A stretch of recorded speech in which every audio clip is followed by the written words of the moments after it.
Hi, I'm Bill Donohue, President of the Catholic League. I'd like to talk to you today about the real goal of the pro-abortion industry. It is sometimes lost on the people on our side what that real goal is. Let's take a look at what happened here recently in a court decision in January of 2020. Notre Dame University lost in its bid to have a case dropped.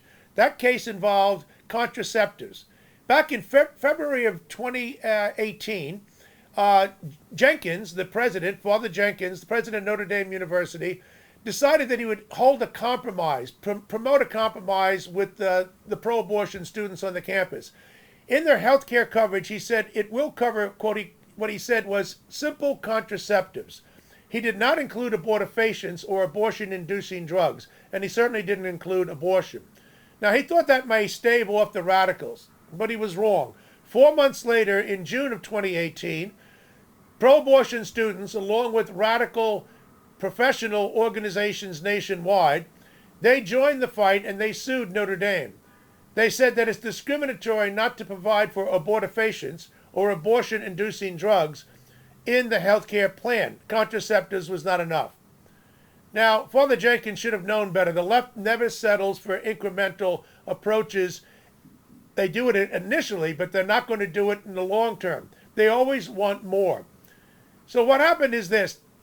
HHS, the Health and Human Services mandate, this is what's really at stake here.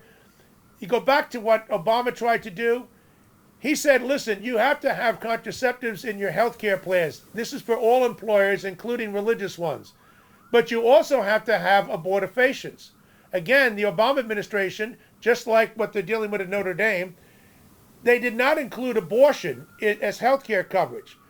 But why did they include abortifacients? Why didn't they just stop with contraceptives? Because the goal was to get their foot in the door. It's the nose of the camel in the tent.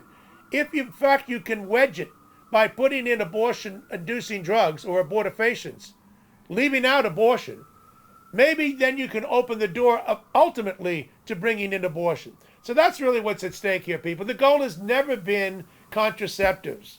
That's not controversial. What's controversial is abortion. So what they do is they try to find a midway point. Let's settle for abortifacients or abortion-inducing drugs, the emergency contraceptive pill, which I know people in the medical profession will say it's not really a form of abortion. Well, in fact, it is, because yes, once the sperm and the egg meet in fertilization, a new life has begun. And the emergency contraceptive pill can, in fact, destroy a budding human being after that period. So it depends on the actual time in the woman's cycle. The question is this.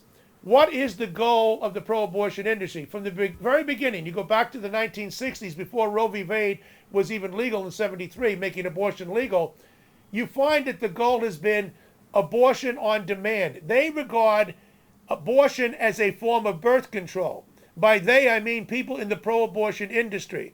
You can take a look at the post on the Catholic League website about this subject. The goal has never been to have the pill. They've got that. The goal has been abortion on demand. They'll settle for abortifacients now, but the real goal is to make everybody pay for in their taxpaying dollars nationwide for abortion, and that is something that people on our side need to wise up and figure out. Thanks a lot.